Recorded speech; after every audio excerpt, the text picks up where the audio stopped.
जो क्वेश्चन बनाएंगे बायबैक का 2021 ऑनर्स, ठीक है। 21 का तो क्वेश्चन तुम लोग कैसे भी इम्पोर्टेंट है 23 के लिए पढ़ो। और 21 ऑनर्स में टफ क्वेश्चन नहीं आया, आसान क्वेश्चन है। The following figures are available from the balance sheet of Blue Chip Limited as on 31st March 20। देखो इक्विटी शेयर्स कितना बोला है 24, 2,40,000 इक्विटी शेयर्स 10 ईच, तो 2,40,000 इंटू 10 कितना हो गया 24 lakh.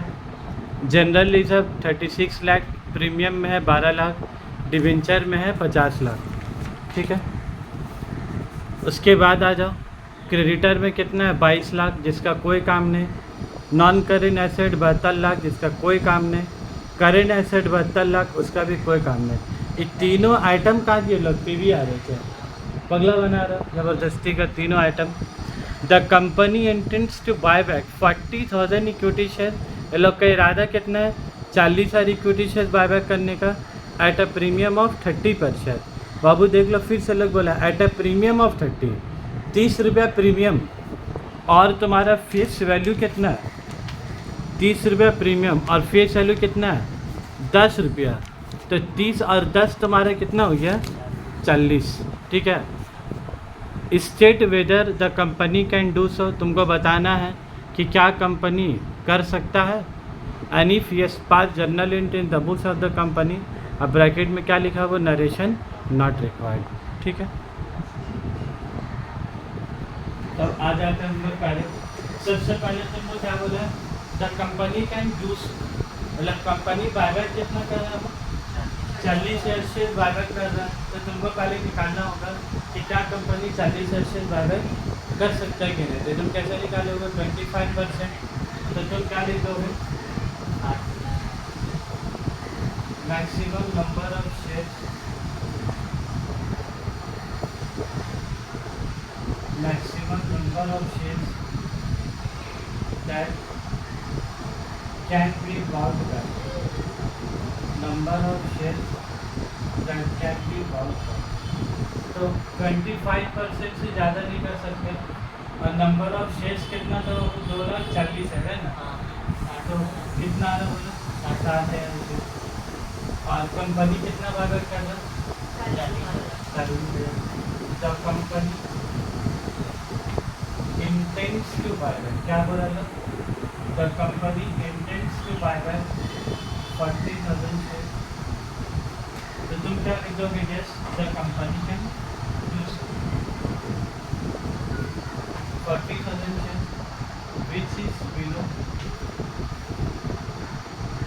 the maximum limit, which is below the maximum limit, तो company कर सकता है कि नहीं। तुम 60,000 से बनाओगे क्वेश्चन कि 40,000 से बनाओगे, 40,000 से बनाओगे, ऐसा मत जोश में आकर तो 60,000 से मत बनाओगे, 40,000 से हम लोग का सारा काम काज हो। और उसके बाद आ जाओ बाय बाय प्राइस, कौन सा प्राइस बाय बाय प्राइस, तो बाय बाय प्राइस कितना होगा बोलो face value plus premium on buyback, तो फेस वैल्यू कितना है 10, और क्वेश्चन में प्रीमियम कितना हो रहा है 30, तो 10 और 30 तुम्हारे कितना हो गया 40। बहुत स्टूडेंट लोग से गलती इसमें कहा तो जब 30 रुपया बोला ना तो 10 और 20 हो जाएगा 30, लेकिन प्रीमियम बोला तो प्रीमियम पड़ेगी। अगर वो बोलता ना एट ₹30% तो फिर 10 और 20 जो तुम सोचते हो सही होगा। खाली सेंटेंस एक बार देख लो एग्जाम्पल में, वो एट अ प्रीमियम बोला है 30 कि एट ₹30 बोला, तो फेस वैल्यू और प्रीमियम और बायबैक, तो कितना नंबर ऑफ शेयर हो 40,000 शेयर, तो 40,000 शेयर इंटू 10 कितना होगा 4 लाख रुपये, 40,000 शेयर इंटू 30 रुपये कितना 1,20,000, 12 लाख 40 और 4 या 12 लाख रुपये। ठीक है, अब इसका देने के लिए दो रास्ता है। एक तुम्हारा सिक्योरिटीज प्रीमियम और दूसरा तुम्हारा क्या हो जाता है। तो तुम अब क्वेश्चन बताओ, अब फेस वैल्यू को देने के लिए कई रास्ता हो, इसको भी देने के लिए दो रास्ता है ना। तुम जैसा बनाते हो वैसे अपना बना लिया करो, बाकी जो क्वेश्चन में देगा देगा, जो नहीं देगा नहीं लिख देंगे वहाँ पर। और यहाँ पर क्या लिखेंगे, जिसको देने के लिए दो रास्ते, proceed from issue of preferences, ऐसे। तो अब देख लो क्वेश्चन में तुम्हारे पास वो लोग रिजल्ट वगैरह दिए ही है, तुम देख लो। प्रीमियम में कितना पैसा दिया, 12 लाख, और हम लोग कितना चाहिए 12 लाख, एकदम मैचिंग। तो कोनो टेंशन नहीं, तो 12 लाख यहाँ से दे दिए।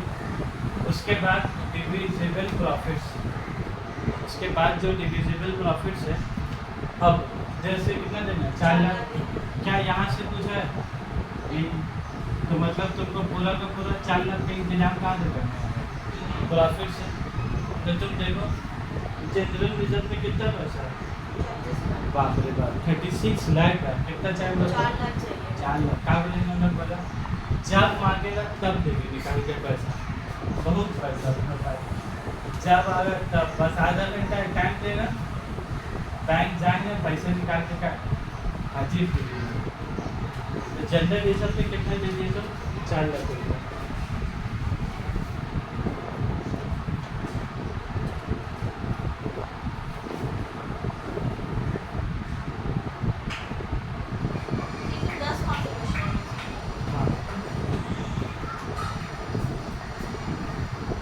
क्या लग रहा होगा,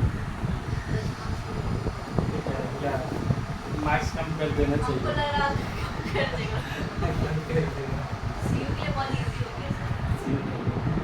2022 का जो सवाल आया उसमें तो मेरी का हाथ ही नहीं चलता। ये जैसे 30 रुपये दे दिए तो 10 और 30 40, 22 ऑनर्स में क्या प्रॉब्लम है, यही है। तुम्हारा हाथ इधर ही रुक गया, तुम तो बाकी को कुछ भी नहीं कर पाओगे, स्टेट मार्किंग भी नहीं मिलेगा।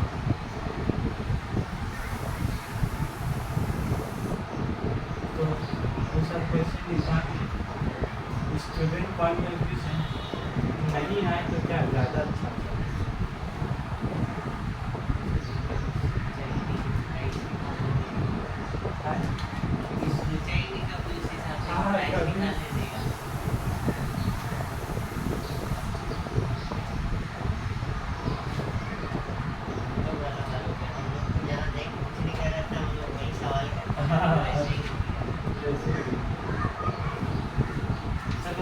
डेट दे दोगे, अब बायबैक का बोला तो 31 मार्च 2020, 31 मार्च 2020। सबसे पहले जनरल एंट्री बोलो, कैसे पास करेंगे आपको जनरल एंट्री, जो लोग को तकलीफ है। पहले फेस वैल्यू का पास करेंगे, फिर प्रीमियम और बायबैक का, देख लो और क्या नहीं, तो पहले फेस वैल्यू का पास करेंगे, फिर प्रीमियम और buyback to equity share holder account. Face value का नाम यहाँ पर क्या होता है, इक्विटी शेयर कैपिटल। तो कितना रुपया लिखेंगे बोलो, 40,000 इंटू 40,000 इंटू 10 कितना हो गया 4 lakh.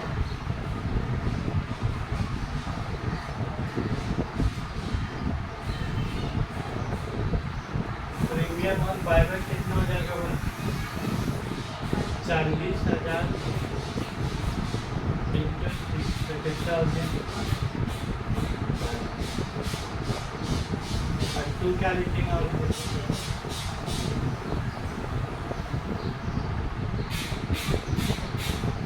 Equity share holder account कितना मिलेगा 12,000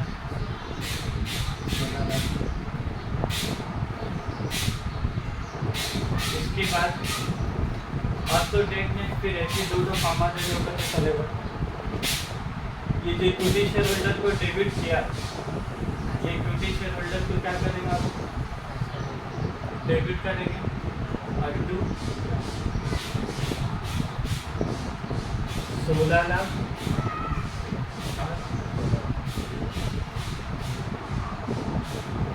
अब उसके बाद कंपनी का मामला है कि प्रीमियम और बगैर के पैसे कहाँ से लिए थे?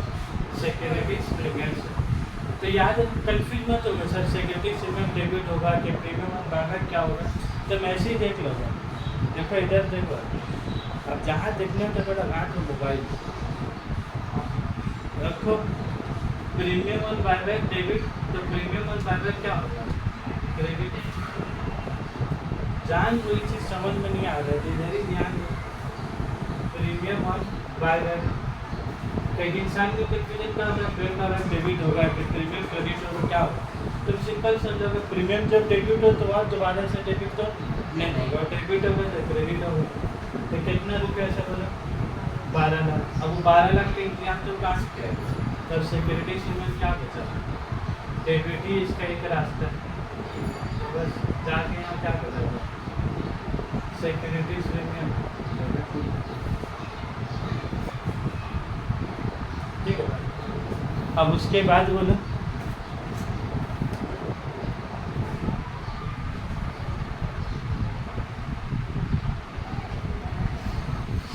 अब उसके बाद इसका काम हो गया। ये जो डिविजिबल प्रॉफिट हम लोग यहाँ लिखा, यहाँ पर हम लोग को क्या लिखना होगा? ट्रांसफर कैपिटल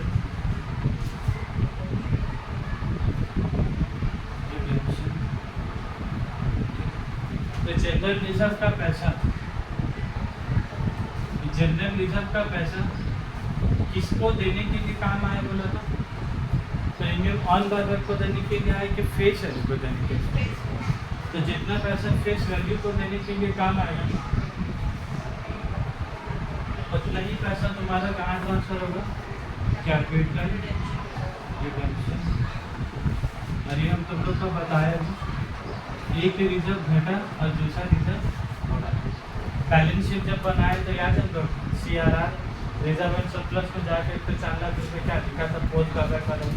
मतलब एक रिजर्व घटा और दूसरा रिजर्व क्या? जनरल रिजर्व घटा, डेबिट के तो क्या हो घटा, और CRR क्या हो गया? और तुम लोग को बोले थे क्या कि ये जो पैसा है, ये CRR का पैसा किसको देने के लिए इस्तेमाल होता है? बोनस शेयर्स को देने में क्या काम आता है? CRR का पैसा bonus to equity share holder देने में काम करता है। आपका फिर इन्वेस्टमेंट का फिर वाला पास करेंगे, फिर ये सब पास करेंगे, उससे ज़्यादा तो लोग दे ही नहीं आज तक करते। इन्वेस्टेड पैसा खरीदा, उसमें फ़ायदा नुकसान हुआ। एक ही तो क्वेश्चन दिया डिविडेंड वाला, तो 10% को डिविडेंड था जब हम लोग एंट्री पास किया था। Profit and loss account debit to dividend, फिर dividend account debit to cash account, है ना?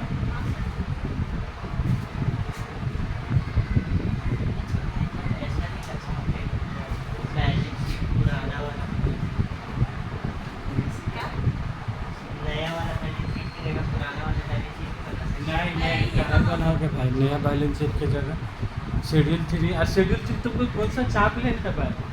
शेड्यूल 3 तो क्या है, क्वेश्चन में बहुत जगह रहेगा दिया हुआ है, पूरा क्वेश्चन ही क्या रहेगा? शेड्यूल 3 रहेगा। तुम खाली आइटम देख के वहीं से क्या? हाँ, और हम लोग तो पुरानी है, हम लोग का क्या है? कॉर्पोरेट अकाउंटिंग है। इसमें तुम्हारा ना ही को पार्टनरशिप फॉर्म वाला क्वेश्चन होगा, ना सोल प्रोप्राइटर। तो तुम पुराना बैलेंस शीट कैसे बना? देखो याद रखो, हम बहुत पहले भी बोला था कि ये वाला जो बैलेंस शीट है ना, ये वाला जो बैलेंस शीट है, ये ऐसा नहीं है कि ख़त्म हो गया, ये ऐसा नहीं है कि ख़त्म हो गया। लेकिन मसला क्या है, ये बैलेंस शीट जो एप्लीकेबल है ना, सोल प्रोप्राइटर लोग बना सकता है। मतलब कोई इंडिविजुअल का हम लोग बैलेंस शीट बनाते हैं तो ऐसा, लेकिन जब आएगा नाम में अगर ये लिमिटेड लग जाना तो फिर इसको ऐसे नहीं बना सकते। फिर तुमको पहले लाइबिलिटी बनानी होगा, फिर उसका नीचे ऐसे मतलब share holder equity and liability presentation है।